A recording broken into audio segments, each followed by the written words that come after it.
Yo, yo, yo, yo, what is going on? Thank you for tuning in to another daily fitness live stream show. Yes, sir. Get that turned up. How's everybody doing today? It is Thursday. Up. Gotta get my back scratcher out the way because this thing actually comes in handy. Be needing it sometimes. Anyway, it is Thursday, the day before Halloween. Yes, sir. Yes, sir. So hopefully you got your kids' Halloween costumes ready. And if you don't celebrate Halloween, hopefully you got candy for the kids who are going to come to your door. And if you don't do that either, well, then just, enjoy your Friday day as you're supposed to the day before the weekend and have a great day and do something, I don't know, nice for yourself, or just take advantage of the fact that, hell, I don't know, just take advantage because today's Friday if you ain't got nothing to do that day. But anyway, yes, tomorrow's Friday, Halloween.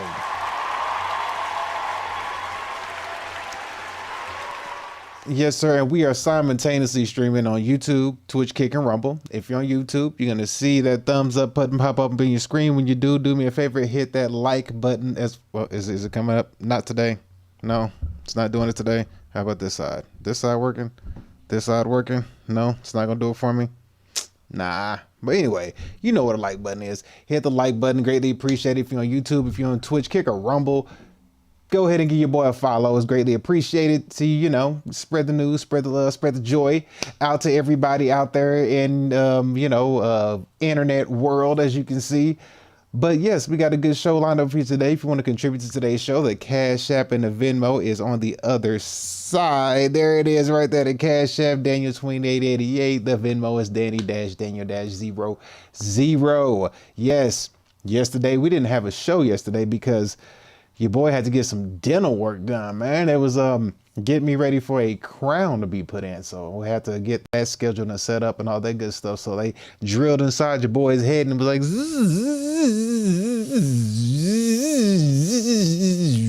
that's all I was hearing. Granted, I had my headphones in, so, I was jamming some glass jaw while they was doing some drilling. So couldn't really, I could still hear it, but had the glass jaw blaring. So we was just sitting there, just vibing out, chilling, all that good stuff, having conversation with the dental lady and all that good stuff and getting ready for the next one. So when we got to put the crown in for sure, but got it done on our side. We got it. So we good, had to prepare. Then on the way back home, your boy done call a flat on the way home, which was straight garbage. It sucked, man. I was like, ugh. Yeah, life getting tough. I can't even lie to you. It sucked. But we got back on the road. We made it happen. We got it taken care of, man. Shout out to the folks who came through and helped your boy out. But with that being said, man, that was yesterday. And if you're having a good day at work or a bad day at work, let me go ahead and let Mr. Child break it down to you because I needed Mr. Child yesterday to talk to me like this. Oh, you're having a bad day? Did you die? I got shot. But did you die? And I had to remind myself of that very same thing. As long as I'm alive, I got the opportunity to get up and grind and make something happen. The choice is up to me and me alone. As long as I'm doing things that are in line with the laws of nature and walking in alignment and doing the best of my abilities and staying consistent and consistently making it happen and at the best of my abilities, hey, just stay focused on what it is that you got to do. Keep grinding, keep pushing towards your goal. Don't stop. Don't let setbacks hold you back. It's part of the journey, part of the process. Because, that's what I was going through yesterday, but this is all gravy. We'll still make the best out of it, and you're going to do the same too. Yes, sir. So with that being said, we got a good show lined up for you today. Show's not going to be as long as usual because I had to hop on later today to kind of catch up from yesterday. But, we got a good show, probably about a good hour and a half, I would say, show we got for you. For the fitness segment of the show, we are going to go in and look at, let's see what we got here. I'm going to go in and look at the muscle of the day, which is going to be the rectus abdominis, which is the muscle in your stomach. Everybody got abs. It just depends on what your diet is like. If you can diet correctly, then you'll find out that your abs are made in the kitchen, not necessarily 100% in the gym, but they can be, hardened in the gym and made more profound and visual in the gym if you strengthen them out, plus genetics. But for sure, Diet starts in the app start in the kitchen, but make sure your diet is on point. So we're going to go there first for the fitness segment of the show. And we're going to go ahead and check that out and see exactly what the rectus abdominis is all about, because you need to know, because I'm pretty sure, like I always say, you don't know your body. So therefore, that's what I'm here for. Thy will teach thee about thy body. And I'm going to let you know about these muscles in the body. It's very important. Plus, your buddy took an anatomy class years ago, and I found it very interesting. And I was like, you know what? Let me share with these mofos about the body. People don't like to read, you know. People don't want to read anymore. They just want to pull up a video, watch it, and be like, "Oh, that's true," and keep it moving. Kind of like a bunch of people who go to church. You know, pastor reads the book and then tells you about the book that you don't want to go read, but you'll probably write down a little bitty notes that he has that he puts up on the screen, and then you read those little bitty sections, but you never read the whole book from page 1 to the end. You only read like little clips and experts, and you try to put it together based on what he said, but yet you never come to your own understanding of reading the book for yourself. You just take his word for it. Shame on you. Shame on you. But hey, who am I to judge? Anyway, then we're going to move on over next to the economy segment of the show. We're going to talk about the job hugging economy. You know, I mean, clearly it's that. I mean, I don't really have to expound on that. If you're anywhere, let me turn down the sounds on my phone. If you're anywhere in an economy where, you know, the job situation, hey, how you doing? If you're anywhere in a country where your job situation, what the hell is this? Oh, we'll take that too. Hold on, give me 2 seconds. Let me put this up real quick. Boom, boom, and I think that's good enough. That should be good. Okay, where are we at? This right here. Hit next. Done. And there we go. Okay. Anyway, if you're anywhere in a economy where the job situation is terrible, like in America right now, the job situation is pretty rough. It's pretty not stable, pretty unforgiving.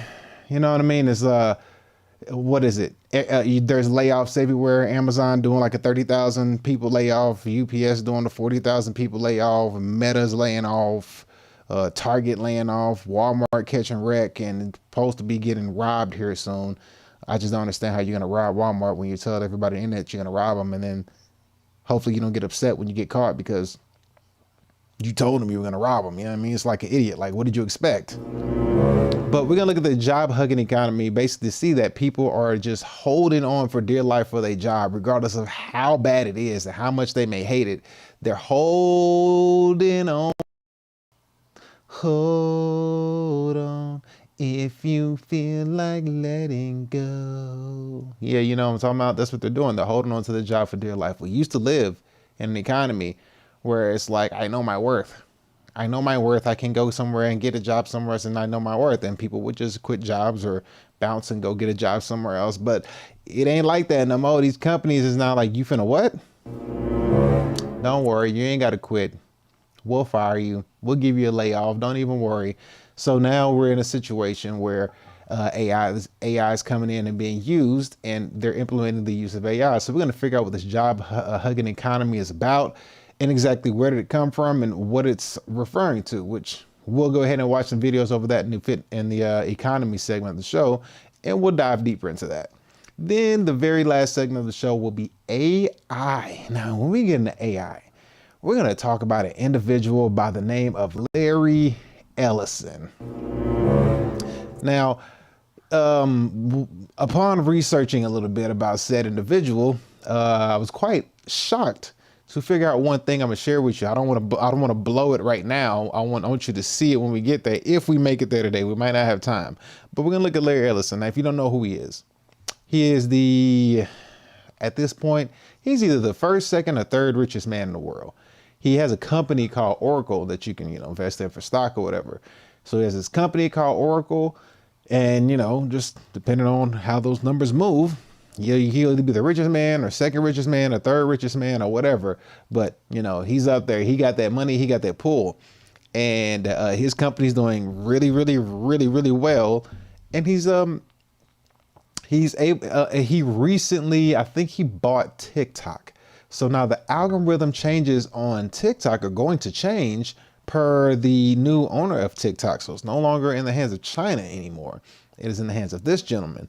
And people are some people seem like they're really up in arms and feel a certain way about it. But we're going to dive in and see what his views are on AI for the future, because you can only imagine if you're like the first or third person, richest person in the world, it's kind of like, you know, what you say goes. So, you know, if you don't like it, basically he could look at you and say this, hey, FYM, fuck y'all motherfuckers, you know? So we're going to dive in and check and see what he thinks and how he sees the world utilizing AI in the future, and the way the world is looking, the not so distant future within the next 5 or 10 years. I would say like things are going to be, if you have any Gen Alpha kids or any kids that's like around the age of 10, yeah, by the next 10 years, by the time they graduate high school, they world will be completely different than what we can even have imagined. So it's going to be a lot to unpack here and to see which way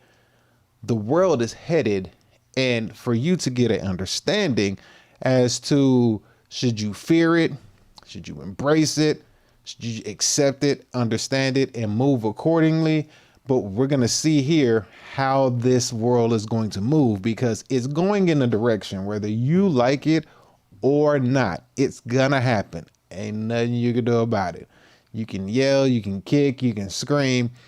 It's going to do what it's going to do with or without you. So without further ado, without all that being said, we got a good show lined up, and we are going to go ahead and get this good old thing started. Yes, sir.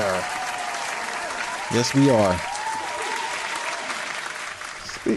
And I think I left my water. I filled up a water bottle right before I sat down to do this show, and it is gone. So I'm going to need to grab my water bottle, because I get parched up here talking to you people. You know, all this talking gets me parched. I need my water. I need my H2O. So I'm gonna have to go get that. So you might, in the middle of something, see the webcam disappear, and I'm gonna dip off and grab it and come right back. But with all that being said, let's go ahead and get into the fitness segment of the show, because like I said, we got like an hour and a half for today's show. We may or may not make it to the very end, but that's okay. Tomorrow we'll do a way earlier show, so I could just sit back and chill and go longer than usual, because of the fact that I'm just going to start the show really early. It's Halloween.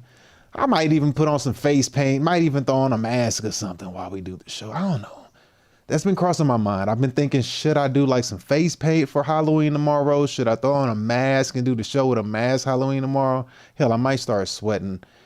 We don't know what's gonna happen. I've been debating. I could have sworn I just turned this thing down. I could have sworn I turned this thing. Oh yes. And are we going trick or treating tomorrow? You know it. Yes, we are. Yeah. We going trick or treating, baby.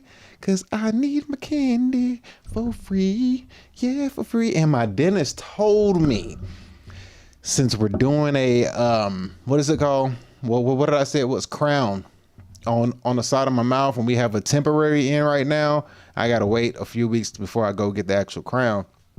Dentist told me that it's like, hey, check this out. You can't have anything sticky. So he was like, or she was like, no caramel, no Skittles, no gummy bears, no, what else?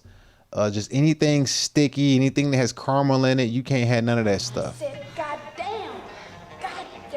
And that's exactly what I was thinking. I was like, and I just had to go get my mouth done a couple of days before Halloween. I just couldn't do it the day after, 2 days after. But you know, I figured, well, if it's on this side, maybe I could just chew on the other side of my mouth and I should be okay. You know what I'm saying? I think I should be okay. They said if it pops out, I can put it back in by utilizing some toothpaste, because I guess toothpaste could be used as like an adhesive to help it stick back in. Do I want to risk it? I mean, hell yeah, I'm gonna risk it. What the hell you think this is? We gonna risk it for sure. We risking that, baby. We taking that chance. About to get a whole lot of candy for trick-or-treating and I can't eat none of it? Nah, bro. We using the other side of the mouth. We gonna eat strategically and make sure that we don't tamper with none of the goods on the side that the dentist needs to work on. We gonna strategically keep things on the opposite side, or we gonna be A-okay. We gonna be muy bueno. We gonna be muy bueno for sure. So we gonna get this thing taken care of. But we going trick-or-treating and we getting some candy. And you know, as a father, you can't let your kid get poisoned eating candy, so you gotta eat the candy first to test it out. You know what I mean? Even if he only got one Snicker in his bag, I gotta eat that Snickers because I don't want him to get poisoned, because I gotta test it out. You know what I mean? Regardless of how he feels, he may be like, Dad, you do that. It's not poisonous. And be like, yes, it is, son. Shut up.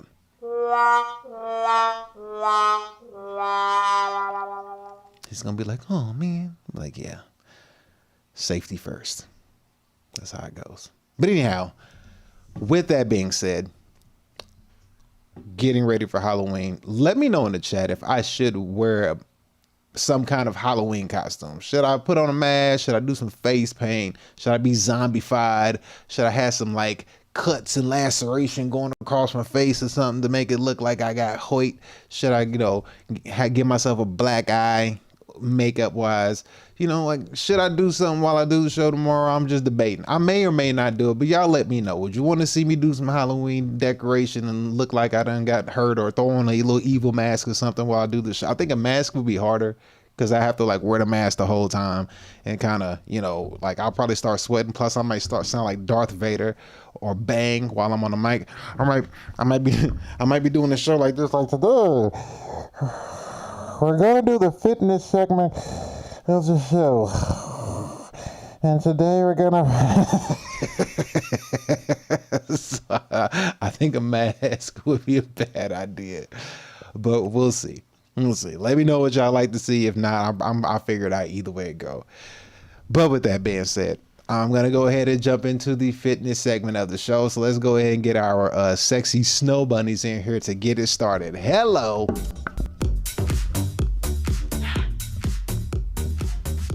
Let's get ready for the fitness segment of the show.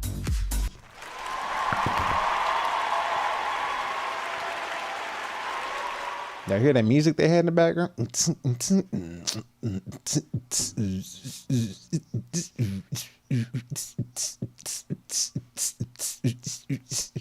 I can't see how anybody works out to that kind of music, bro. That would drive me straight insane. I cannot do it.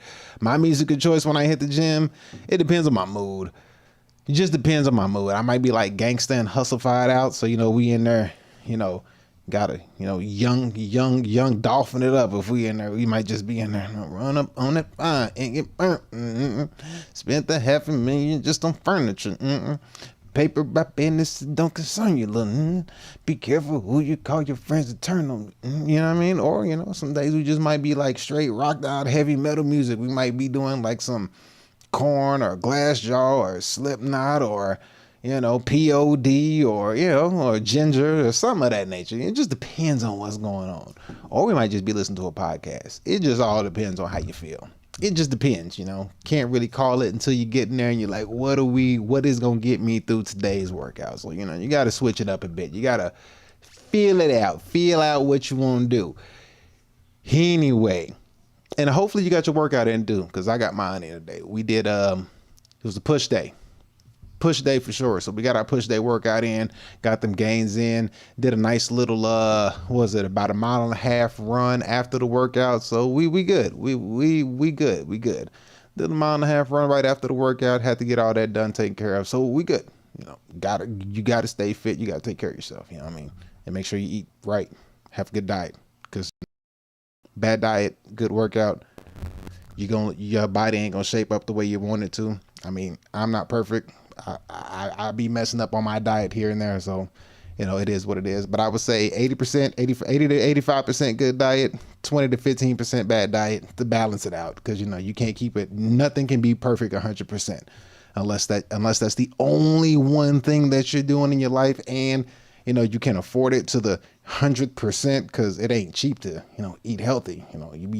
If you could eat steak, broccoli, and potatoes, breakfast, lunch, and dinner, your body gonna look immaculate. You gonna look like a straight Greek goddess, just like a sculpture, just chiseled all the way through, but to each his own. But with that being said, let's go ahead and learn about the body. Let's go ahead and learn about these muscles on the body. We got to get these muscles. We got to learn about these muscles on the body. So let's go ahead and get this started right now.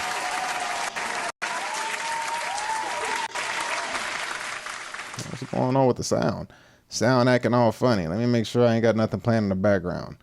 I do got background. Let's go ahead and stop these things here in the background. All right, we should be good. There we go. All right.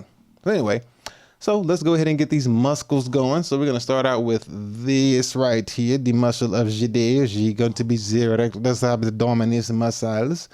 Hopefully I said that right earlier. I think I messed that up. But the muscle abdominis is earlier. Here we go. So we're going to get this straight. Where is my, bam. There it is. Your rectus abdominal muscle. So those are what you can clearly see are your abs. We all have them. Some of us just may have a huge layer of fat laying on top of it. That's okay. You can fix that. It just takes strict discipline and requires a lot of effort, but you can do it. Lay back on the sugary drinks, increase the water intake, eat a lot of less processed foods and sugars, and, stay focused on the end game, work out consistently, figure out where your body takes most of its fat sources from, because everybody's body is different. Mine is usually in my midsection and my belly and gut area. So, understand that about yourself and exactly how you work, and just take the time to get to know how the body works and how your body is structured, and over time you'll get it. It takes time, but you'll get it eventually. All right, anyway, with that being, oh wait, there we go. Let's change that banner. Bam. I always forget to change banner. I also turn off these banners when I end the show because they just be on the wrong one when I start the show. But anyway, let's go ahead and get this breakdown right here. This is going to be the rectus abdominis. It is the most well-known abdomen muscle, commonly referred to as the six-pack muscle. It's a paired, long, flat muscle that runs vertically down the front of the abdomen, as we see 2, 4, 6, 8, 10. So we got a 10-pack right here. You know what I mean? Got a straight 10-pack. I think I got a 6 or 8-pack. Just depends on what my diet was like the day before or the day of. So we got that right there. And then we have the location, which is going to extend from the pubic bone, which is going to be at the bottom of your pelvis. So which is going to be down here in the nether region somewhere, and up to the xiphoid process, the tip of your sternum, which is going to be the middle of your sternum right there. So like where your rib cage ends, where your chest cavity and rib cage meet, I would say, like right in the middle, like that little hole right in the middle of your chest. It's going to be that xiphoid process. It's going to be right there. You can see it right there for sure. All right. And then the costal cartilage is this right here. As you can see, these are attached. So the costal cartilage is going to be here where your rib cage, as you see, that one is attached. So you see this right here, xiphoid, and right here, costal cartilage. You can see where it's attached, that right here and right there. So you can see them where they're touching. And then down here, that one spot where it was talking about where your pubic, where your pelvis is. So down here. So down here is going to be where, it extends, where it connects at. So you have the origin. The origin is where it starts, and it's going to be the pubic crest, the pubic xiphoid, or excuse me, the pubic syphus, which is down here. Pubic, going to be like down here in your pelvis area. So we got that right there. And then your insertion, where it is attached, is the xiphoid process, costal cartilage, where I said, so right up here. You can see it clear as day. So as we see, so these person, they have a 10-pack. Maybe we all have a 10-pack. Some of us might have an 8, others may have a 6. But it's a very important muscle in the body that we must pay attention to. Now, the primary functions of this is trunk flexion, okay? Trunk flexion. So what it does is it bends your torso forward like in a crunch or sit-up motion, which we're all familiar with. You know what crunches and you know what sit-ups are.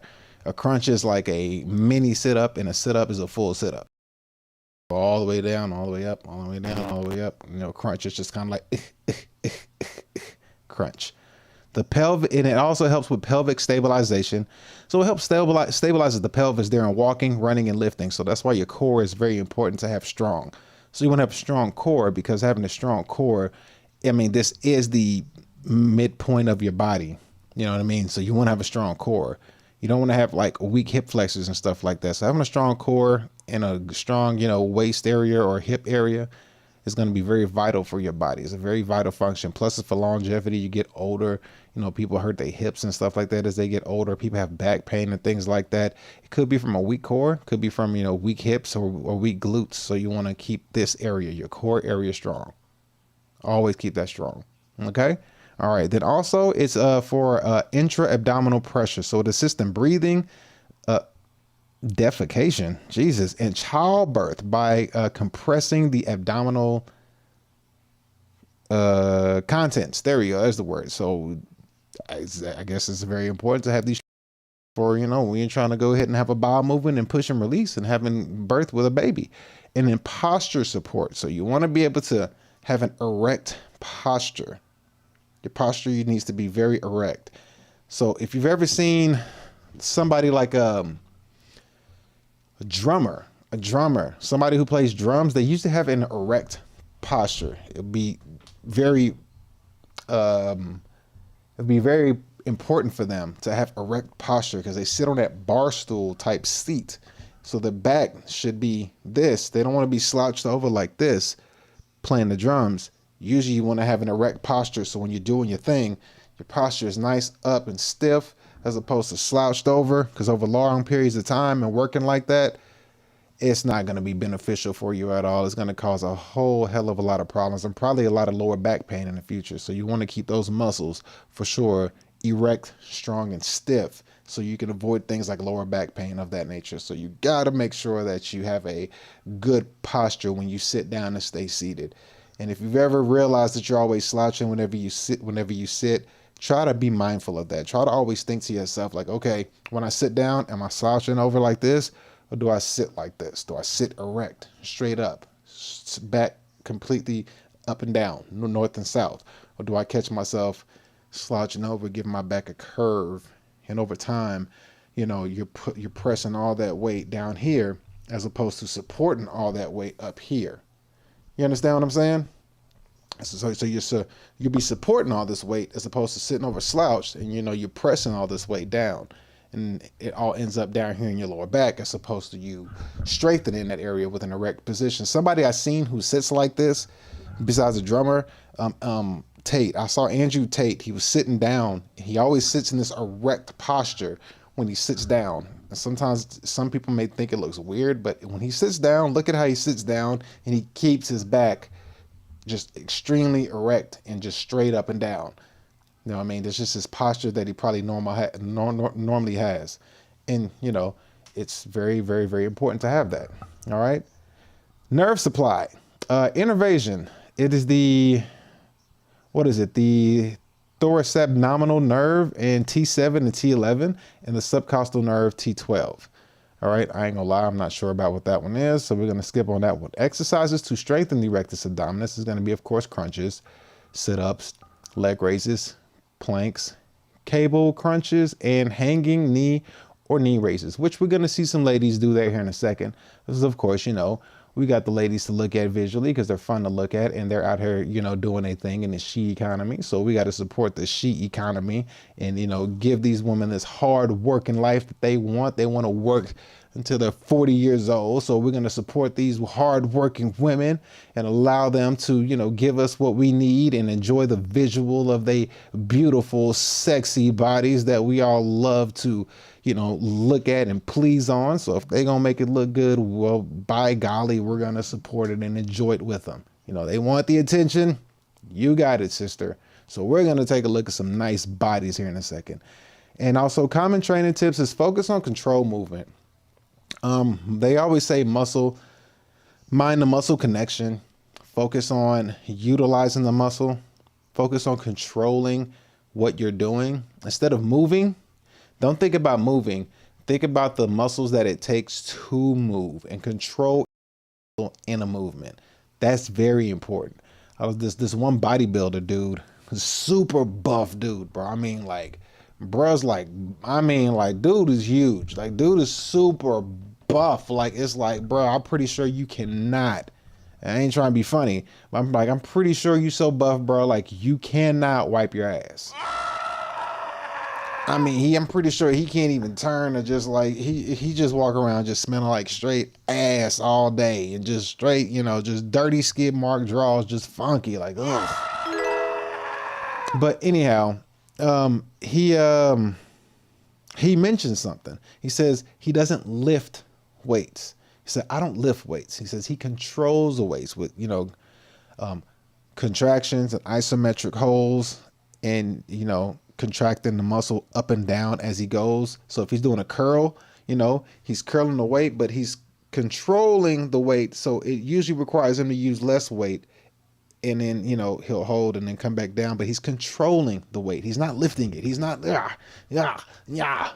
know, and then getting his Arnold Schwarzenegger on. He's not doing that. He's controlling the movement and feeling each muscle, feeling the exact muscle you should be utilizing. So if you're doing bicep curls, you know, you're not overcompensating by swinging your body, trying to get the weight up and stuff like that. Uh-oh, hold on.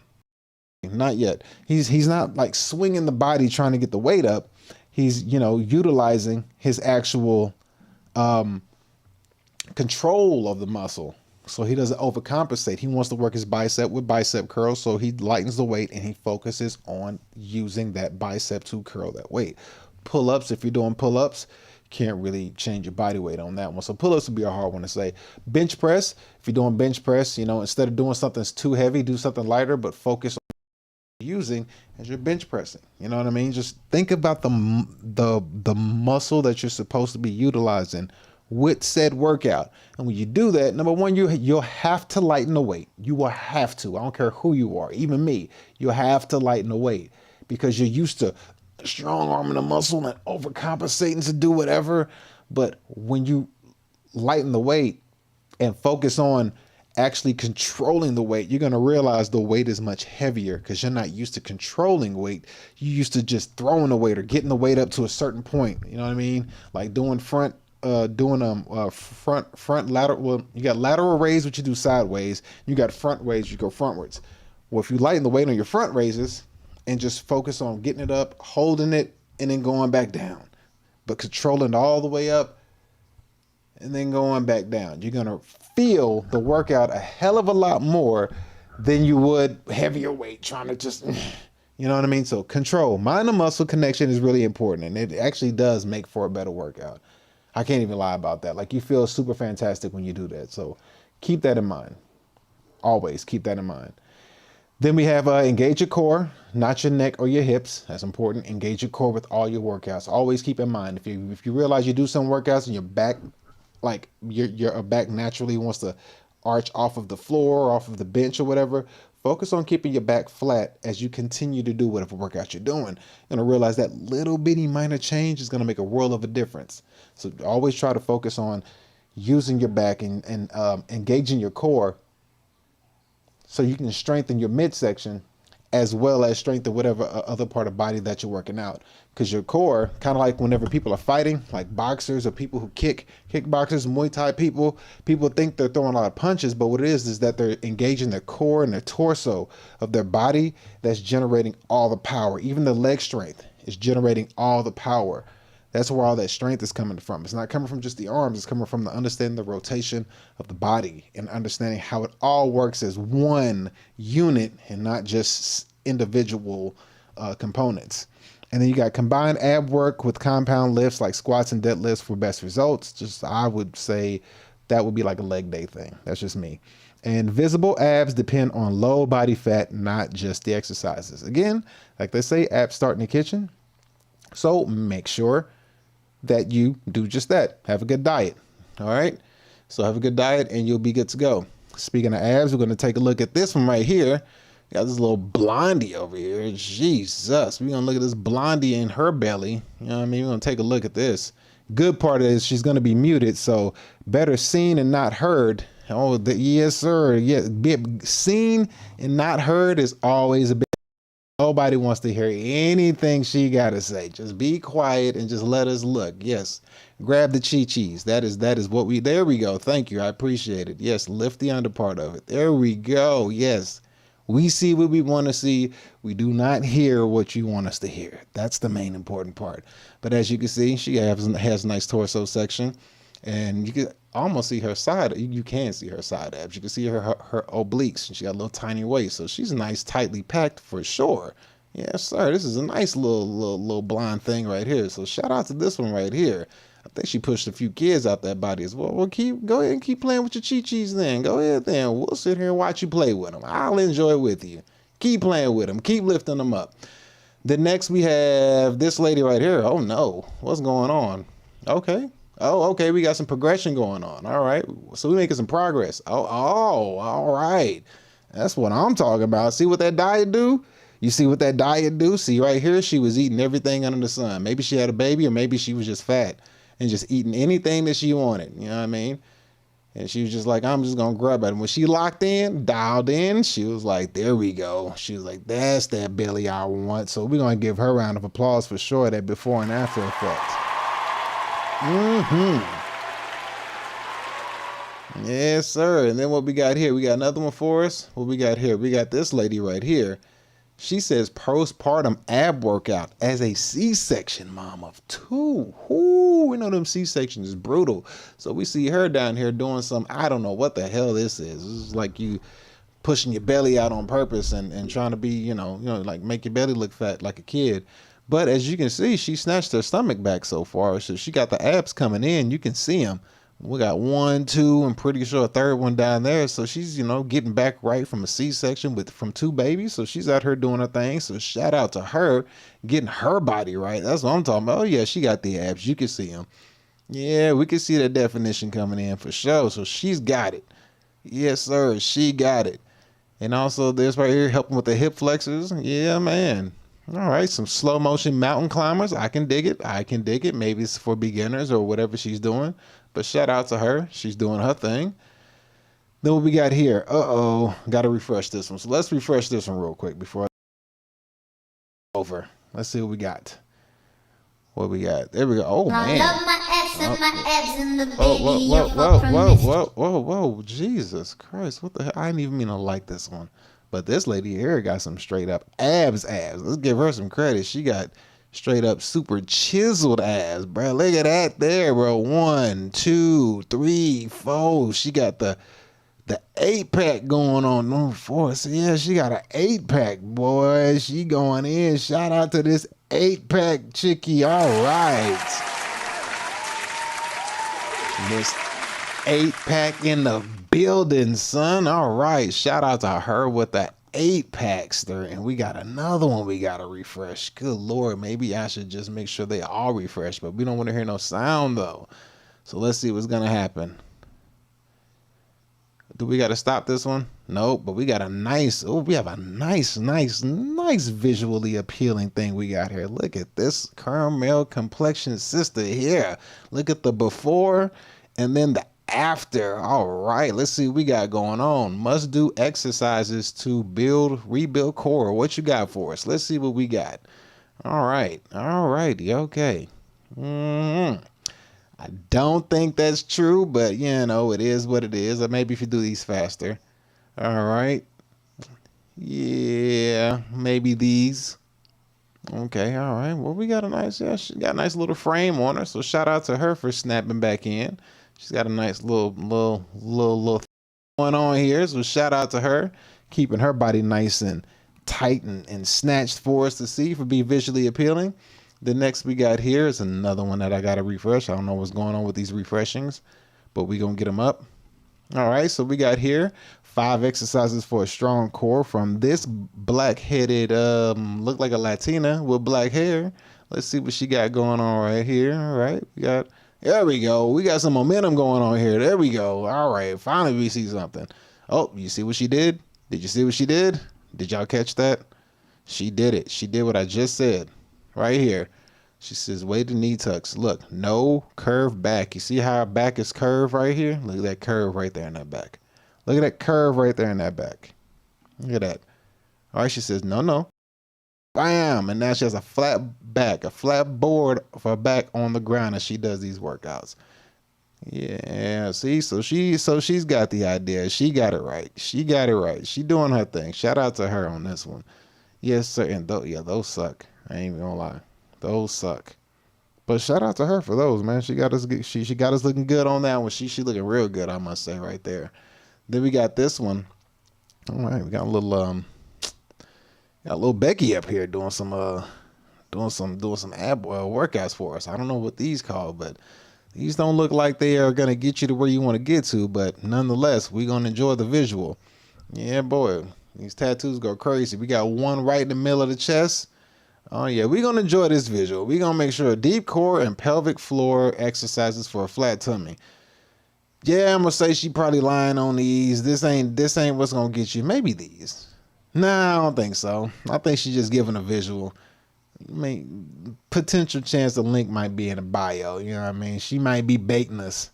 You know what I mean? She might be trying to get us to, hit the link in the bio. But, I don't think these are going to get you to where you're trying to get to.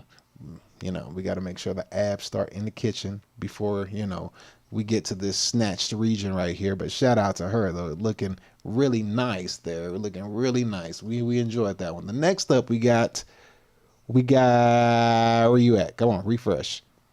Oh yeah, so we got this workout here. This is gonna be your what the hell is this called? Just call them leg raises or straight leg raises on a whatever machine this is.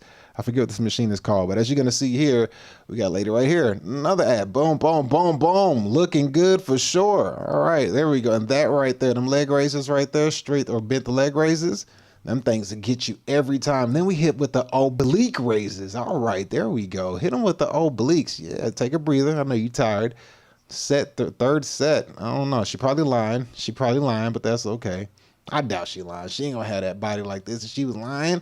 But she doing a thing right there, though, boys. Them obliques, that's what gets you. Whew, these hurt. Yeah, you see that right there, boy? Them side obliques looking good. So shout out to this lady here.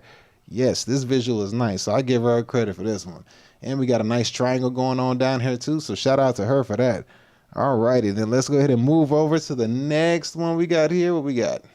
Oh, we got another one doing the leg races. We got a Blondie up here. So we got Blondie up here doing her thing. She's doing the same leg raises. I don't know how much effort she's putting into it, but she's doing it nice and smooth.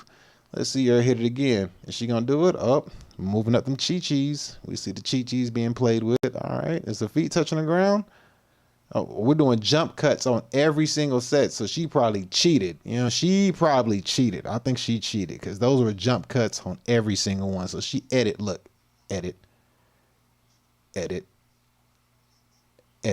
Yeah, she cheated. Yeah, we're gonna have to give her the womp womp. Yeah, womp womp womp womp womp. Where is it? Where's my sound for that lady? Where is it at? Where is it at? There it is. Sad one for you. All right, so we got a pretty one here. Let's go ahead and check out this pretty one. I'm gonna put her up on the screen with her pretty self. Let's see what we got here. Playing with the chi-chis again. All right, so we got 4 different workouts here. We got a plank, shoulder touch plank. Well, no, this ain't a plank. That's just a push-up hold. But she pretty though. But push-up hold, side plank. There we go. Side planks up here. All right, then she's got the push-up hold with the shoulder touches. Then down here, we have, I don't know what this is called, overhead hip thrust with a dumbbell, overhead dumbbell hip thrust, I would call this. And then same thing, single leg, I don't know what that, I would say single leg raises. So single leg raises, holding the weight in the middle. So these workouts here are all 4 legit, for sure. All 4 of these are 100% legit. So we're going to give her a round of applause for these as well, because those are some legit workouts where you will feel the burn. Yes, sir. Like stacking 2. We got 2 more left for you, and these 2 visually appealing things here. Oh my goodness. We all right. Nice. Oh man, there we go. Yeah, boy, that's what happens. Eating clean, working out hard. Yeah. That's what I'm talking about, boy, huh? Yes, sir. Yeah, man. I'm with it. Tiny weight, not too muscular in the stomach. Yeah, buddy. We winner chicken dinner on that one. That's what I'm talking about. All right. Last but not least, what we got here. We got chiropractor is going to help somebody with their All right, what does this got to do with abs? Nothing. I think we just want to see the recoil on this one. All right, all right. I don't know who she is, but she's pretty. Shout out to her. Chiropractor is winning. Oh, yeah, pretty face. Oh, yeah, winning on this one. Yeah, buddy, we got a pretty face here. Yes, sir. Oh, my goodness. Yes, sir. All right. What we got here? Oh, my good Lord. All right. Yeah, buddy. All right, shout out to the cameraman on this one, man. Yeah, cameraman's winning on that one. Yeah, boy, look at that. Yeah, yeah, buddy. I don't know. Would have had to hit cut at some point because I wouldn't have been able to get that close. She would have got poked. Just saying. But yeah, man, shout out to the camera. What kind of tattoo was that around? I never seen nobody with a tattoo behind the ear. Did y'all see that? You ever seen tattoos behind the ear? I've never seen this before. This is new. I mean, I seen it on the side of the head. I guess this counts, but sheesh. Like, these are 5 nickels on the side of his head. I never seen that before. That's something new. He could have just not did that and grew his hair out. But yeah, but there we go. So we got the visually appealing women that we got to see. So shout out for the ladies to helping us see what it looks like to work out the rectus abdominis muscle.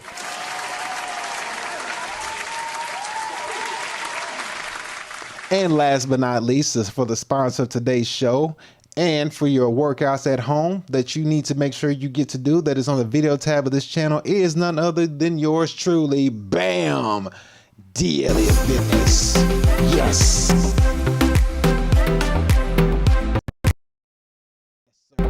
You see it. You see it. Yes, you hear it. You see it. We get them workouts into. We ain't playing no games. Got the goldfish background. We gonna take a little breather. Yes, sir. We get these workouts in. We got the rest period going on for you, so we make sure that we keep ourselves in shape at all times, and we do what needs to be done. As you can see, the rectus abdominis here as well, right there in the stomach region, as you can see. So we got those things going in. Oblique crunches for the win. Yes, sir. So if you need to get these workouts in, go to the video tab of this channel. You can make sure you can follow along and get these workouts in as well, because we want to keep you in shape. Yes, sir. Yes, sir. And shout out to the sponsor. That's me.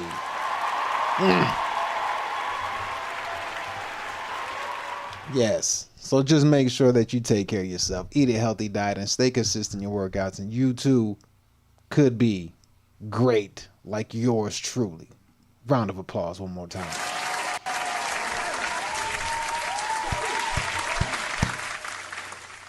King Kong in this bitch. Yeah. With that being said, that's going to be it for the fitness segment of the show. We're going to go ahead and slide on over to this economy portion of the show. I have to check the time. And we are going to go ahead and see exactly what's going on in the world of economy. But before we do, we got to swap out that banner and get our sexy lady to bring us into the economy segment of the show. So let's go. Welcome to the economy segment of the show. Enjoy.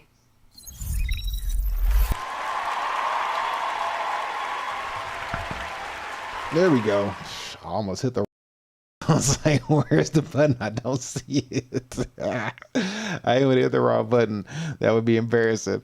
All right, so the economy portion of the show that we got going on for you today is we are going to see what's going on in the economy. The economy is not looking too shabby when it comes to JOBs. JOBs is going by the wayside, and you either need to be an entrepreneur or somebody who is... I can't even say if you're a federal worker and federal employee because we're still in a government shutdown. Oh, what day are we in? Government shutdown. What day of the government shutdown is it? Let's take a quick look. Government shutdown timer. Is this day 30 or day 29? Day 29 or 30. Because if you ask the news, they say 30. And if you look at the clock, it says 29 or whatever. But so we're on day 29 of the government shutdown. Oh, boy. And we are, what is it? 2 days away from said people looting the stores. So,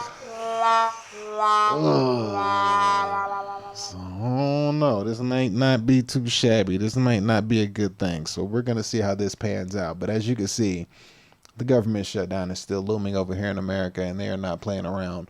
So we're going to see how that pans out.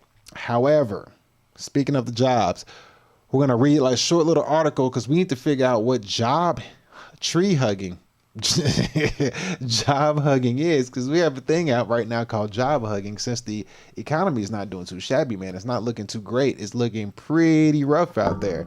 So with that being said, we got to see where this new terminology has come from, because they're always hitting you with new terms and coming up with some kind of either BS they made up or just something that is going to be worthy of topic of discussion that will put a few dollars in some people's pockets. You know, that's how things work nowadays. If it's some news you could use, you can probably get paid for it. But we're going to jump on it. We're going to see what job hugging actually is. So right here we have an article, and this article is from Forbes. Forbes is talking about job hugging. How old is this article? This article is published in August 26, 2025. Alrighty. And we're going to take a look at this, and we're going to read some of this. Not a lot, just a tad bit, you know, because I know y'all don't like to read, so that's what I'm here for.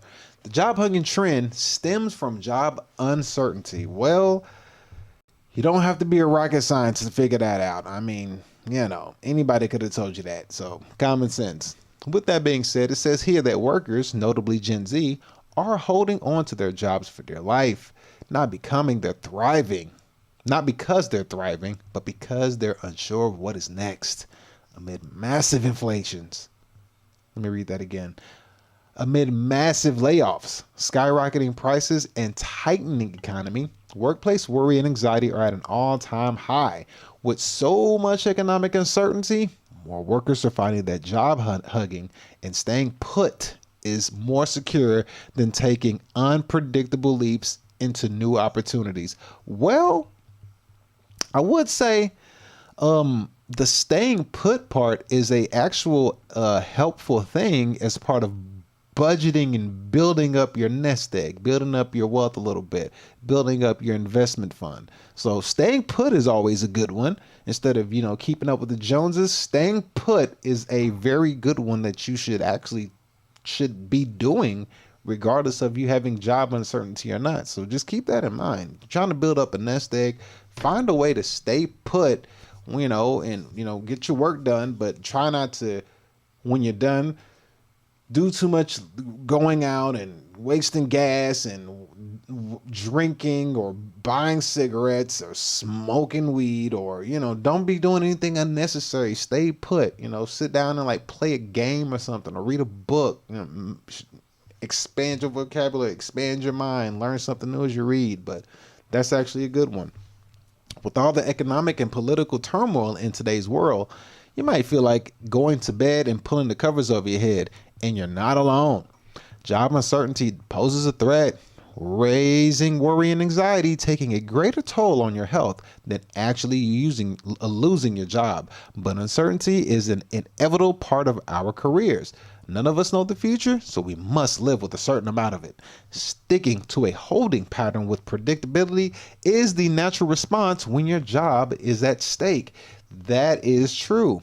You always want to find stability, but you need to learn to be your own stability. Because when you put the stability in the hands of said government, aka someone else besides yourself, then that means they are in power of your life and not you.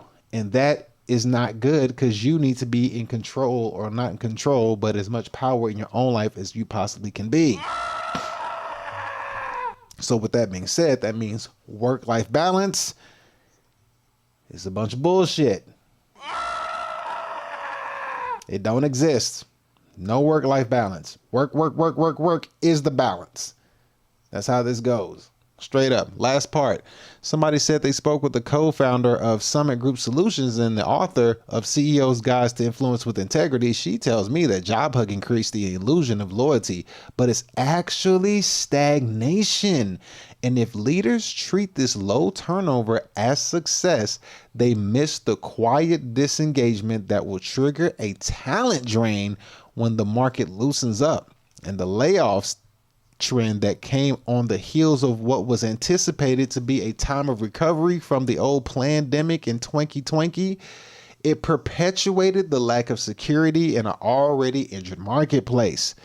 Budget constraints and a continual undercurrent of fear entering into our workplace, clinging to what you have seems as a logical play for stability and security. People have relocated, settled on remote abilities, and experienced a time of economic strength.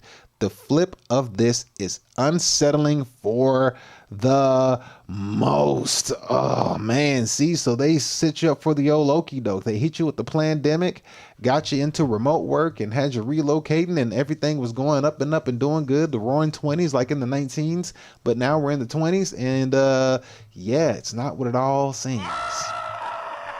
It's a lot of uncertainty going on. It's a lot of uncertainty. I keep hitting my head on it. You hear that? Keep hitting my head on that, and it's kind of annoying. But a lot of uncertainty going on, especially with the job situation. So as you can see, everybody is seeing that the stability that they believe jobs had is not there. And one bad thing about it is you do have to think about this, which is where every time somebody loses their job, like let's say, for example, well, not example, for truth. We've seen, let me find this thing real quick. Where is it? Where did it go? I had it up here. For every time somebody loses a job, just remember that they have to take care of somebody. They're usually taking care of somebody, at least another person. So if you see one job lost, just know that 2 people are affected. So it can be up to 3 people affected for every job loss, 4 people affected for every job loss, just depends on the family size. So just always keep that in mind. When you see the numbers of job losses, you also have to think about the people that are affected by those job losses. And that's a very important thing to pay attention to. Now, we're going to have a lady. She's going to talk about exactly the economy and what people are doing in a job-hugging economy and how this whole thing works. So if I can get this pulled up on the screen, because for some reason, everything needs to be refreshed, which is kind of annoying. I don't know what's going on. Where are we at? Uh-oh, what's going on? So everything is just screwed up on my end. So we got to get this fixed or else the show is going to be doomed. So first, let's find slides and everything together. And of course, we get screwed over right when we have to put this on for the show. So let me kind of loosen up some free space in these tabs. Come on. Come on. Come on. Oh, I know what it is. I got to update my browser, which is why it's giving me a hard time. So we're gonna have to struggle stream through this one. So we might not make it as far as we want to because I have not been updating my browser and it's waiting on me to do so. But with that being said, I think I got lady on the screen here. So let's go ahead and get her up and running. All right, here we go. So we got her up on the screen. So we're gonna let Mandy talk to us and explain to us exactly what's going on about the Great Resignation and keep saying tree hugging, job hugging. What is going on with job hugging and how much of an issue that it is. Did I just get knocked off? No? Are we good? Yeah, we're good. I got good strength on, I think I have good strength on YouTube. Let me see. Let me make sure I got good strength everywhere else. Let me close a few things because I can clearly see that this is actually causing me a little bit of issues. So let me just get rid of some of this stuff here. This should probably help out a little bit. A little bit. Here, we'll get rid of that too. And then we should clear up with some space. So let's see. Anything else needs to be removed? What else? I think we're good. That should help us out. Let's see what it says. It says we still got some. Like I said, okay, so we're going to struggle stream it today. It says my signal. Why does it say poor? Why is my signal poor? Do I have too much stuff going on? Let's see. Let's take a look. Maybe I do. Let me just close out some of these real quick so we can have more space to deal with. That's probably what I got. I probably got too much stuff going on, so it's not allowing my stream to be as good as it could be. Or again, like I said, my browser needs to be updated, which I usually do, but today I forgot to hit the button. I see it says update, but if I do the update right now, it's not going to take long. This is going to like crash everything that I have saved up, so it's going to kind of screw up the stream.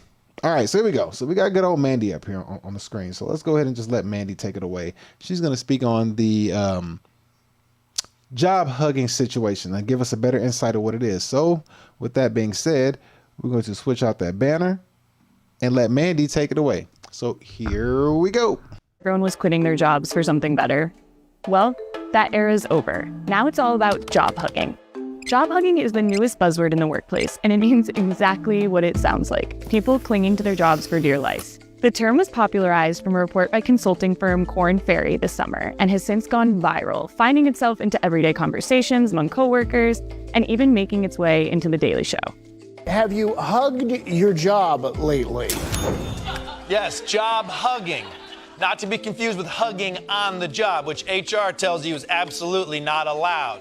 So why are so many people job hugging? Because the job market is cooling fast. The quits rate, or the number of people who voluntarily leave their jobs, has dropped to 2%, the lowest sustained level since 2016. And ZipRecruiter says about 52% of new hires have changed jobs only once in the past 2 years, a big jump from earlier this year's 43%. As for job growth, it's slowed to its weakest pace since 2003, aside from the pandemic, and hiring is down across multiple industries. That's a huge reversal from the Great Resignation of 2021 and 2022, when workers were quitting left and right for better pay and flexibility. Now, even employers seem to be job hugging, hesitant to let people go after struggling to hire during the Great Resignation. Between tariffs, AI uncertainty, and a slowdown in hiring, confidence on both sides of the job market is shaky right now. So what about you? Are you job hugging right now, or are you ready to find a new gig? Let us know in the comments. Remember when everyone was quitting their jobs for something?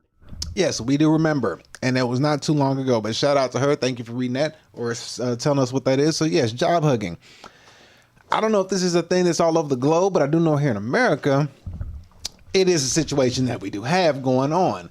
And yes, job hugging is a thing. And as you can see, everybody is feeling it because we also have reports coming in. It's not just job hugging, but it's also a mass layoffs that's happening on top of all of these jobs that are being lost. So you're having people afraid to leave their job, but then also people are getting laid off of their job amidst a government shutdown.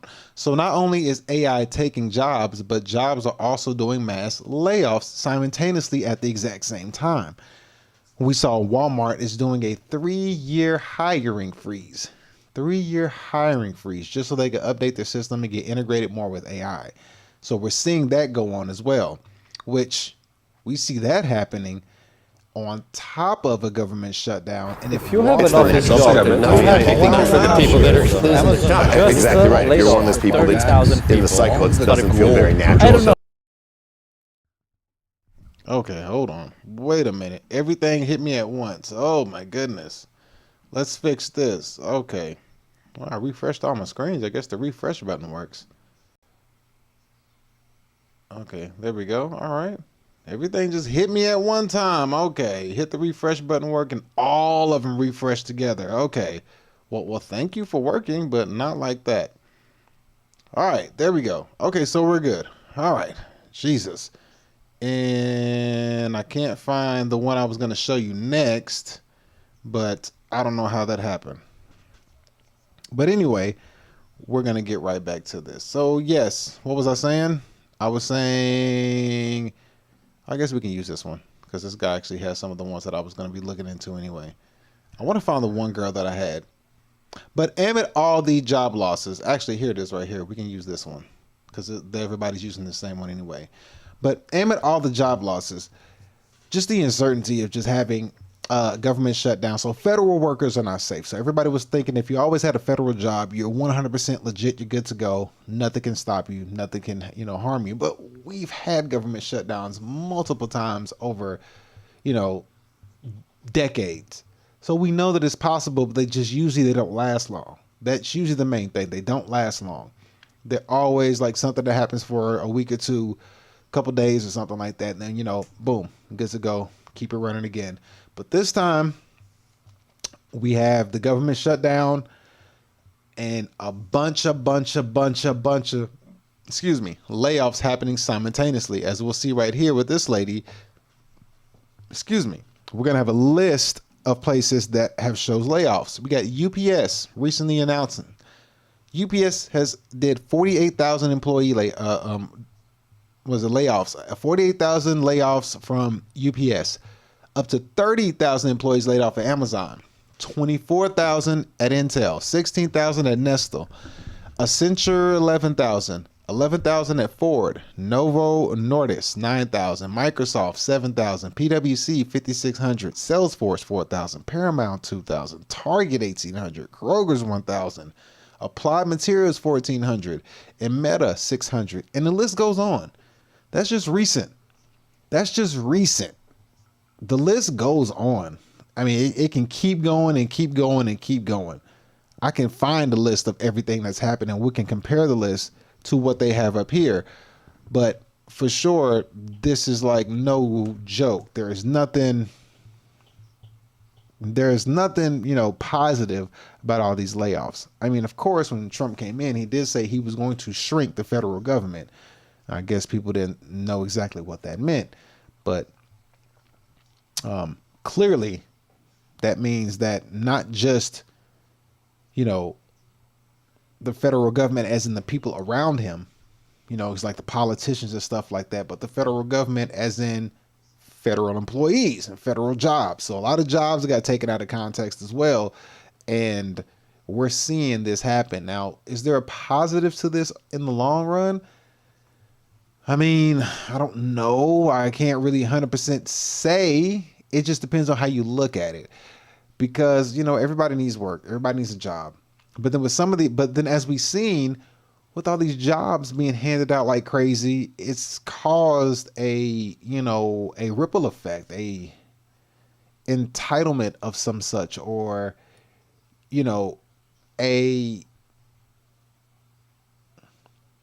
how do I say it?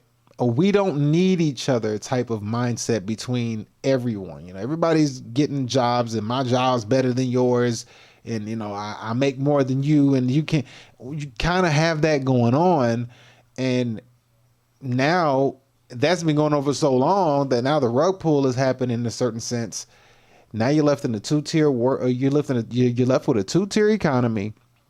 You're left with a bunch of people who don't know how to navigate in a crisis. A lot of people who don't know how to navigate without a job or be entrepreneurs. A lot of people who don't know how to navigate when certain aspects of income getting taken away from them. Because Instagram used to pay people for Instagram reels. They woke up one day and turned that off. TikTok pays a lot of people via TikTok. Well, later on, if we get to Larry Ellison, we're going to talk about that too. But who knows if TikTok's going to pull their pay? A lot of people on YouTube have gotten demonetized. A lot of internet stuff, a lot of money been taken away from people via the internet. Then job layoffs have been happening. And then you have the job layoffs happening. Then it's harder to replace jobs. Then it's harder to find a job because you got things like Indeed and all that stuff. And people are mass producing AI resumes. And you can't do it the old way. Well, I mean, you probably can do it the old way, but the job hunt is not like it used to be in the old days. It's all this computerized stuff, and you put it in, and now AI comes in if people are using AI or whatever the case may be, and they can kind of like pick you without having to look at you or see you. They just see this piece of paper, and that's all they need to go off of. Maybe they might dive deep into it. They may or may not. We don't know. But what we do know is right now the job market, recruiters have their pick of the litter, and they can do what they want to do. And it's kind of you at the mercy of, whoever wants to pick you for a job. And then imagine if that job situation, that job recruiter is put in the hands of AI. And if an AI is picking you for a job, you're probably going to be screwed, because AI is now dictating a human to get a job. And that's not going to be a good thing, because there's no emotion behind the AI. They just go off of algorithms and numbers. So we just don't know how that's going to look. And we've never had this before. Okay. Yeah, we're still good. Hopefully my audio was still working, because I did have my audio muted, but I had it muted for all those sounds that were going on. So hopefully my microphone was still coming through. Was my mic still coming through, or did my mic stop for a minute? I'm not sure. I guess I have to see. But anyway, but yeah, so whenever we take a look at this, it's not looking like it's not looking like a good projected future that we have going on for us. This is, a lot of people are faking the funk. And what we're seeing is from the bottom up slowly get eroded, from the bottom up, and a lot of people who are just dealing with new ways of figuring out how to make money and how to navigate in this economy, depending on how long this goes on for, with the government shutdown, layoffs, and no AI and AI taking entry-level jobs, this keeps going on, we're going to be in a big situation. But we're seeing the house of cards come tumbling down and everything's collapsing all around us. And it's not just in one part of the world, it's happening in different places. And it's just turning the whole globe into a two-tier society in a global aspect. But it's also making everybody dependent on social media as a social construct in a global sense, if that makes any sense. You're looking at the world and you're seeing that the world is interconnected with social media. The world's jobs are globally connected with social media. And it doesn't matter where you go because your digital footprint follows you. It doesn't matter if I went to New Zealand, Turkey, China, Russia. It don't matter where I went. You can always pull back up your digital footprint of what you do or what you did or what you said via the internet. And that's always with you. It doesn't matter where you go. Like, you used to be able to go to a different state, city, country and start over new. Nobody knows you. I got all new. Everything's good. You don't know me here unless I tell you. Now it ain't hidden anymore. It's like, here it is. We see you. And it kind of makes you somewhat accountable in a sense. But let's listen to what this guy has to say, because he's going to speak on if you have an office job. He says if you have an office job, you got to probably about T-2 times to live. But let's see what he says. Let's get this guy up on the screen. It says if you have an office job, you have less than 2 years. Here we go. Office job, you have 1.5 years. Amazon just laid off 30,000 people starting from Tuesday. I don't know how fucking urgent this has to be for you to understand that you need to figure out a plan B. Really starting to think that being a freelancer or an entrepreneur is safer than having a job. The reason is I diversify across multiple things. Place people in the restaurant business, I teach finance, do partnerships as an influencer, sell products, I'm a speaker. Some things will be replaced, some things will not be replaced. The fact is this, I am definitely diversifying. Having multiple lines of attack and defense enables me to have time to react if something changes. If you have an office job, I really need you to think if it can be replaced. And if so, you need a plan B. And you need to start thinking. I know that anxiety can stop you, cripple everything. You need to start thinking, because if you don't have an exit plan, you're gone. You become obsolete. You're not going to do anything. And your labor still has a long lifespan. Education can still work, especially if it's in person. Any kind of in-person sales job, even though they're also trying to replace that. Any kind of place where the person is actually more important than the product. If you have an office job, you have 1.5 years. Amazon just... All right, so we're gonna let he's got that Mario and Luigi accent, you know. So you got to listen to the mozzarella and pepperoni, pizza and spaghetti. Oh yes, yeah. But he's right though. He is actually 100% right. I mean, office jobs for sure, entry level jobs. Yes, they're gonna be automated from AI at some point. It's not gonna take much long for him to for AI to come in and automate all office jobs. Office jobs won't be needed no more.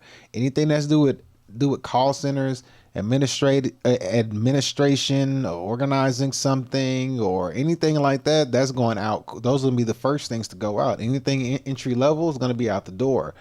And he's right. But did you hear what he said though? He mentioned something in particular. He said that you're going to have to diversify what you do. And he mentioned a specific word that I tell you that's going to be extremely needed in today's society as far as moving forward. Let me play him back just a little bit till he gets to that point. But hear what he says.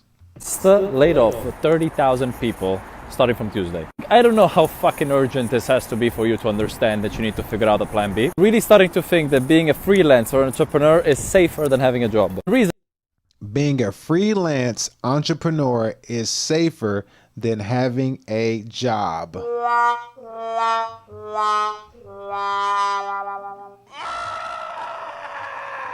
Now he's right. A freelance entrepreneur is going to be safer than having a job, because a job is in it for a corporation that you go to for a job. What are they in it for? Profits. You're in it for a paycheck, but the corporation is in it for profits. They can hire something that doesn't cost nowhere near as much as you do, ain't got to pay you nowhere near as much as you do, and ain't got to worry about the consequences of dealing with you and recouping their money from you after they hire you, because it does take time to recoup the money from hiring. If you quit early, they just took a loss. All that stuff comes into play. That in itself is a reason to increase the return on investment and to not have to deal with all of the pressures of dealing with humans as opposed to dealing with machines or robots and AI. So yes, being a freelance entrepreneur will be beneficial, but how will that benefit you? What is it that you can do that can put you ahead of the curve, that can keep you, standing out from the rest of the competition? Trying to figure out how to grow an audience, figure out a skill you can teach other people, leverage AI to your advantage, utilize your voice, use your voice. And that's one thing I told myself. I said, you know what? One thing I have noticed, all of the greatest people that we hear about in history, the greatest people, the most powerful, most influential, potentially the most richest, they all had one thing in common. And even in ancient texts, they all had one thing in common. They had a lot of reach with their influence from their voice. They used the words, they used their voice. That's what can propel you to a whole different, like sales. They say sales has no limit, has no cap. Sales is, about you using your voice. It's psychology to go with it, but your voice. Know how to use your voice, know how to sell yourself. Understanding that, know how to teach someone. You've been in a situation, a dark area in life, like document it, show people, teach people, help people, learn a skill, teach it to people, and just keep turning over a new leaf each time. And as you grow with it, teach people how to grow with you and all that stuff. Like that's the kind of way we're going to have to move. That's the way things are going to have to go. A freelance entrepreneur in that realm, you're going to have to be able to utilize new skills that you have, and also learn how to utilize selling yourself. Be a better speaker. Know how to speak to people. A lot of people who are very compelling speakers over the years and over history, those are the ones who garnish your attention. They give influence, they give you hope, and some of them are just really good at psychology, and they're just really good at tricking your ass and making you feel like something more than what it is, but really they just a snake or a salesman and you can't see it. So be careful for that. But yeah, being a freelance entrepreneur is going to be beneficial and it's going to be needed. But the sad part about it is not everybody is going to be that. Not everybody is a freelance entrepreneur. They're just not. A lot of people are job people. They need a job in order for them to survive and thrive. And we're going to look at what this guy is going to say right here, because there's a IBM company. They're gone from hoarding workers to now, let's see how efficiently we can run. And where do you think that efficiency is coming from? That efficiency is coming from less people, more AI product use. Because remember, I showed you a video on Tuesday when we talked about the IMF lady, the chairman, is the chairman or CEO? I think she's the chairman of the IMF, where she spoke on, we had 200 interpreters. Now we only got 50 due to AI. I was like, whoa, you cut your interpreters by 75%. Now remember, I always tell you this. Whenever I showed you on Tuesday, I showed you the Great Depression, the 100-year cycle. I showed you back in 1929 to 1933. I showed you how much the market dropped. It went from $31 and change, and it dropped all the way down to $4 and change. The stock market did that, the S&P. So when you look at those numbers, 15 plus 15 is 30. So if it went from 31 to 4, 15 and 15 is 30. So it went over 50% right there. It clearly went over 50%. And when you look into it, it actually went down by like between 70 and 75%. The stock market did. The stock market took a 70 to 75% hit. It went down that much. in a span of 3 to 4 years. So if that lady is speaking on a cut of interpreters that they had from 200 to 50, that's a 75% cut. If they were to do a 70 to 75%, we'll say 70. If they were to be able to do a 70% cut back in the Great Depression, and they didn't have AI, they didn't have AI back then. What they had was a collapse of the market. And what caused the Great Depression to collapse? What was the thing that caused the Great Depression to collapse? Let's find out. The thing that caused the Great Depression to collapse was this. Where'd it go? I just had it. Here it goes. What caused it was a combination of factors. It was a combination of a bunch of different things happening all at once. Now, when you look at this and you see this, you're going to see how similar this looks. It was banking panicked, gold standard, decreased international lending and high tariffs, and mistakes made by the Federal Reserve. Now, mistakes made by the Federal Reserve, I would say that's on purpose. You purposely made that mistake to get a desired outcome. You ain't stupid. High tariffs, we see that now. Decreased international lending because of high tariffs, we see that now. We're also seeing gold standard. We're seeing gold at what is it, 4,000? Just what, 2-3 years ago? It was like 3 or 4 years ago. It was at 1,500. Like, I showed what gold was. I showed you what gold was from 2015 to 2020. It went from about $1,500 to, no, it went from like $1,200 to about $1,800 from that span of 2015 to 2020. From 2020 to 2025, in 5 years, it's at $4,000. So in 5 years before the pandemic, it went up $500 in 5 years, $100 a year. In 5 years post the pandemic to today, it's gone up all the way to $4,000. So what is that? $500 a year? It basically like 4 to 5 times increased the amount over the next 5 years. It exponentially increased. So when you look at what caused the Great Depression, you're seeing a lot of similarities. Banking panics. Don't we have a banking panic going on right? We could have a banking panic happening right now. If ain't nobody got no money, ain't nobody gonna be using a bank. The hell you need a bank for? Everybody's stressing the bank out with high credit card debt. You know what I mean? Everybody has high credit card debt. That's gonna put a toll on the bank. All these things are happening. We're seeing it happen. A combination. It also says it stemmed from various factors. It says, what does it say right here? Debate. Okay, I guess I can't see it anymore. It just went out. But we're seeing those things happen again. Now, with those things happening again, we have AI to replace. AI can come in and replace the human. Less people, but more productivity. So what took 200 people now takes 50, which in time can then take 25. That 50 can and will get cut to 25. And that 25 can probably get cut to 12. You get what I'm saying?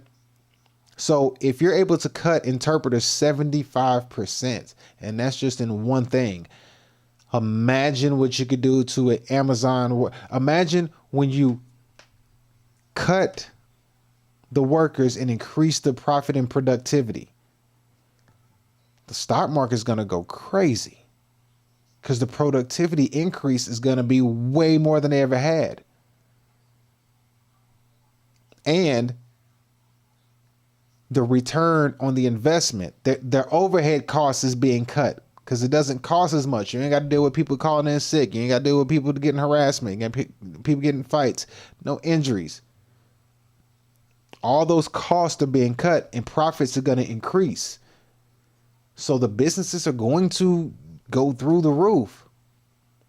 I would say maybe a crash may have to happen first. I would always assume a crash will happen. Inevitably. It will happen. Why? Because if a crash happens, buy low, sell high. So this time when the crash comes and you're able to buy low, the sell high because of the productivity that AI is going to be able to make these stock markets do. If the S&P right now, oh my goodness, I have to show you this because it's going to make a lot of sense whenever I show you this, or if I say it. If the S&P 500 this is perfect. If the S&P 500 dropped all the way down to $735 during the 2009 housing crash, it dropped down to $735. Today is sitting at like right under 7,000, like 6,900. Okay. In about 20 years, 15 years, 15 plus 9. Was that 25? Yeah. So in about a 15-year time period, 20-year time period, it's gone up from $735 to $6,900. If this time around the stock market drops more than it did than the last Great Depression, if it's able to drop 80, 90, 100%, not 100%, but like 80, 90, 95%, if it's able to drop that much, just imagine when the stock market climbs back up with AI implemented this time around, doing the production, doing the productivity, pushing and churning out what humans were doing, but at a faster rate, at a better rate, more accurate, more efficient rate. Can you imagine the numbers that is going to look like if you were to invest, if you're able to invest? Now, with that being said, we're going to get back to job hugging because that's what we're talking about.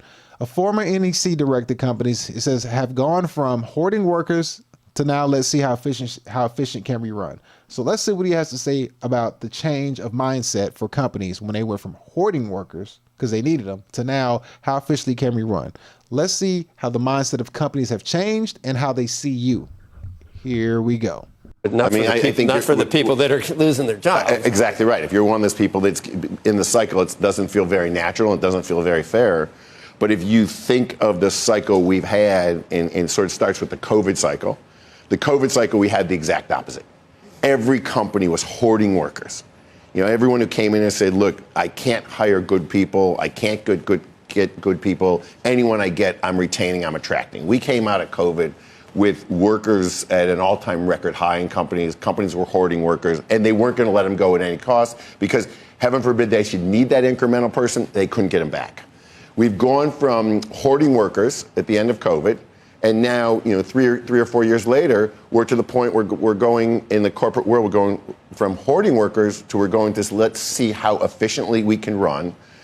Let's have one less marginal worker than we need, with the understanding that the environment is that I can hire back a marginal worker tomorrow if I really need them. It's not in a matter of 3 to 4 years. They went from we don't want to let that person go to we can let them go because we're guaranteed we can find another one in a matter of 3 or 4 years. That's how fast this stuff is moving. That's how fast everything is moving.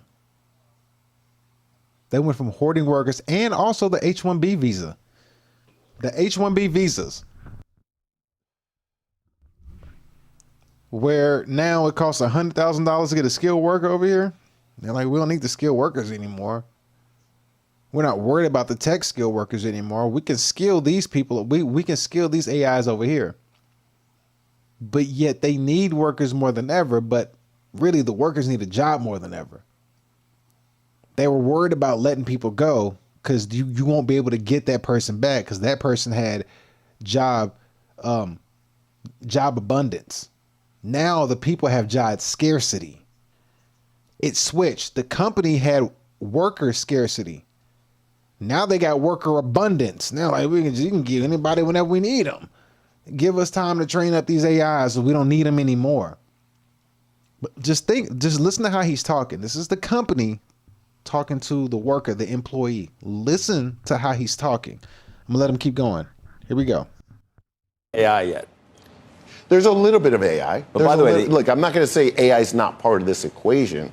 It's a little bit of AI, but a lot of this is traditional workers. So, you know, 50,000 workers at United Parcel Service, that's not AI. That's volume going through UPS. In terms of the AI piece, so when do you think that there's a tipping point for that? I don't think there's a tipping point. I think there's an evolution. Okay. I think you're going to see companies continue to embrace AI, continually figure out how to create a company-wide enterprise solution that creates real synergistic cost savings outcomes. And as that happens, you will start to see companies, I don't know if they will necessarily get smaller, right, but they will definitely move people out of certain tasks that people hate to do. How fast is the evolution and how painful Well, is it? Are we talking like watching the Wolfman? We're starting. We're in it now. Or? We're in it now. We're in the beginnings of the evolution now. It's the next.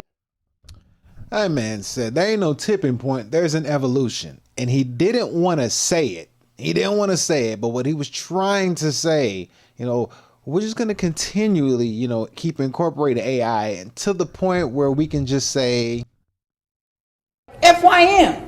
Fuck y'all motherfuckers, you know? That's what he was trying to say. We continually using this AI until we can get to that point where we can say that to y'all. That's where we're at. That's basically what he was trying to he's trying to say. He was trying to beat around the bush and not actually say it. And they heard it. The news people heard it, or the interviewers, whatever you want to call them, they heard it. They were just like, yeah, so like how fast are we talking? Like Wolfman speed? Or he's like, no, we're in it now. We're already starting. Yeah, we're in it now. At the beginning of it. Just how fast is it gonna, how fast is it gonna increase? And the more people you have teaching this AI, the AI picks up pretty dang quick. It learns fast. But this is the mindset that the employer now has on its employee. You have to think about that. That's why that last guy was talking about you need to be a freelance entrepreneur. Let's figure out how to do this stuff outside of these companies, because these companies are trying to figure out how to work without you. Or like that woman said on Tuesday, she said we had 200 interpreters, now we got 50. So it's like cutting 75% of your workload of people. That right there is mind-boggling. 75%. I don't think people understand that number, how drastic that is. You know what I mean? Like if you had 100,000 workers, imagine cutting 75,000 workers and only keeping 25,000. Like imagine if Amazon has warehouses and all their warehouses and it totaled to 100,000 and they said we only need 25,000 of y'all, 75,000 y'all get out, leave, you're fired or laid off. Like just think about that. And then the 25,000 that's left, they can just make them get smaller and smaller and smaller and smaller as time goes on. They just keep making that number smaller as time goes on till we only need the ones that we need, and only the ones that will lay down their life to this corporation, like literally, like give their blood to this life. That's how that's the direction we're headed in. You got to be able to navigate outside of it. You got to figure out a way to do it because they don't care. But again, then at the same time, did the people care? When people had job abundance, how were they treating the companies?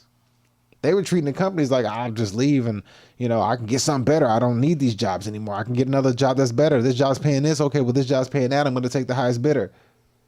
So when people had the job abundance, they were doing what they wanted. Now the company has a worker abundance and they like, yeah, now the shoe's on the other foot. Now they like, now the rabbit got the gun. They like, yeah. And the thing is, the power of family and having grandparents and stuff like that probably would have been useful and helpful if you would have been able to, fortunate enough to still be able to carry down like stories of like great grandparents or grandparents that lived back in that time who could have told you how life was and how to prepare for a situation that's on the horizon would be beneficial. But we don't like, the world doesn't move in a family structure anymore. The family unit gets destroyed, so people don't think like, hey, that knowledge, that wealth of knowledge that grandparents or great grandparents die with, that could be beneficial to you for your future, because what they've seen, they can tell you like, hey, like I can tell you what it was like for me in the Great Depression and how things were, and then you could take that story and look at what's coming and be like, oh snap, okay, how did you navigate during that time? Yes, it will be different to navigate that way now in a sense, but the bare essentials don't go away. The bare essentials do not go away. Learning how to live, not necessarily frugally. I wouldn't say live frugally, but knowing the bare existence to living, cooking, clothing and stuff like that. Like knowing how to upkeep stuff at at the bare essentials. Now, you don't want to necessarily minimalize. I wouldn't say minimalize. Like don't go into retraction phase. You need to go into hustle, grind, aggressive phase and elevate above this. So it should put you in a mindset of aggression to get you above what's coming, because you would have the mindset of knowing what people been through who didn't get above the Great Depression. They just had to roll through it. And what did they have to do to roll through it? To roll through the Great Depression, they probably had to, they had to sew clothes and cook food and, like they just scraped to get by just to make it, just to be able to get the family out of the situation until things got better. So you in your mind would be like, how do I get above this? How do I get over this? Not just through it, over it. Now you take the mindset and you take it to that next level. But, the family unit's so damn destroyed, nobody's able to talk to anybody has that wealth of knowledge way back when. Not a lot of people. They don't have that knowledge to be able to use that and say, oh, okay. So when they were going through this is what they were able to do to go through this. I can take that knowledge and incorporate it with my knowledge and then elevate myself to the next level to get over this next situation and benefit from it as an opportunity and see it as that, as opposed to go through it and it be a burden in my life. Because that's what you don't want. You don't want that. You want to take your family and elevate it over this new opportunity instead of it being an opportunity or instead of it being a situation that you go through, you want to go over it and come out on top on the other end. Now we got one more slide because I got to get up out of here. Yeah, it's time to go. It says this last guy I'm going to show you right here. He says the signals confirm a U.S. economy is collapsing in 2026. He's going to be hard to hear. His fool probably has like a fan or something blowing right in his microphone. Pause. So it's going to be hard to hear this dude. But let's hear what he has to say right here. We got to dip out after this. Where is it? Here we go. Something I've been talking about with my inner circle of friends, but if you look at all the stock buybacks, all the gold purchases, gold is at an all-time high. Every central bank, every billionaire, multimillionaire investor is buying up gold. They're all pointing to signs of an impending market collapse, especially the United States next year.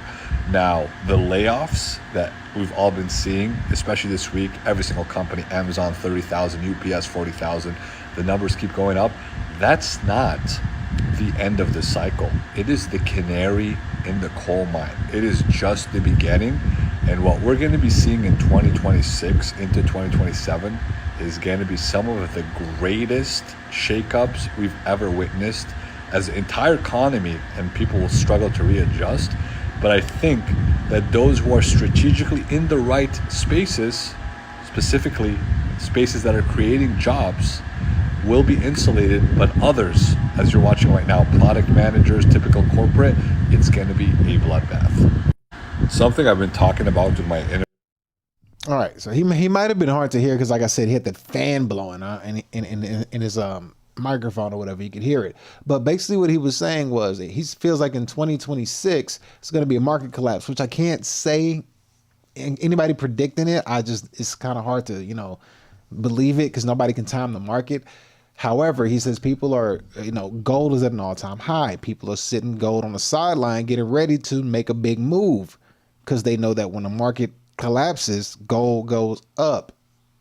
And then when the market collapses, then you can just, make a move with your gold because, you still have some money to use that as skin in the game to push you through.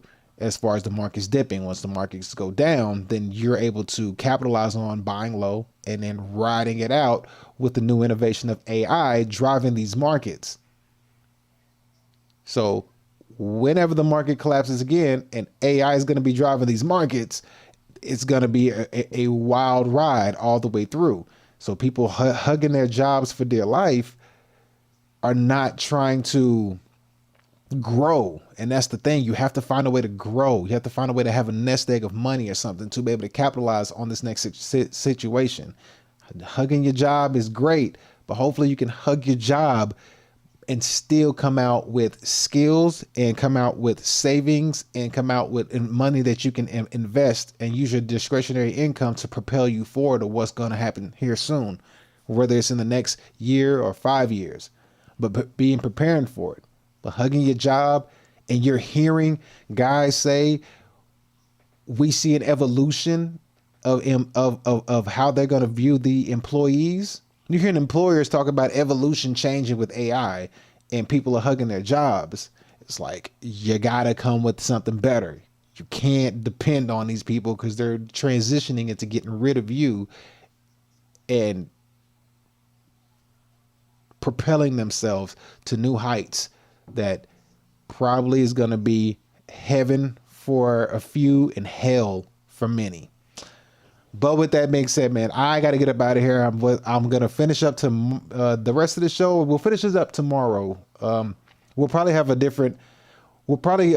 the same AI segment of the show since I didn't get to it, but we'll have more time tomorrow with the show because I'm able to sit down and get most of everything done. So we'll save the rest for tomorrow's show, and then I'll go ahead and add more to the fitness and the economy, and we'll keep going. And, we'll have a longer show tomorrow for sure. We'll start it way, way earlier, and it'll be a hell of a, probably like a 5-hour show tomorrow because we'll sit down and go over everything.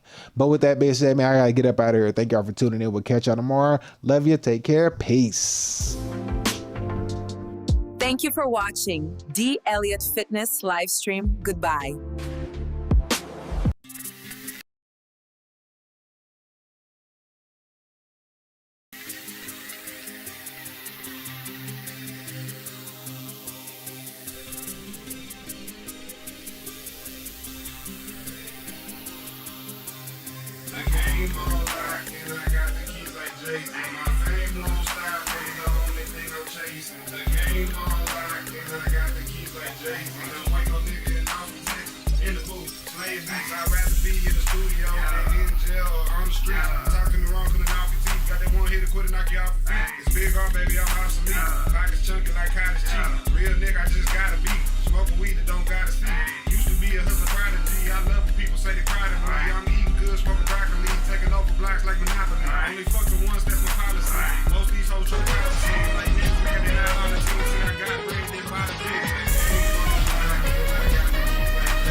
Acronym like KRT. The game on lock, and I got the keys like Jay-Z. My fame won't stop, but the only thing I'm chasing. The game on lock, and I got the keys like Jay-Z.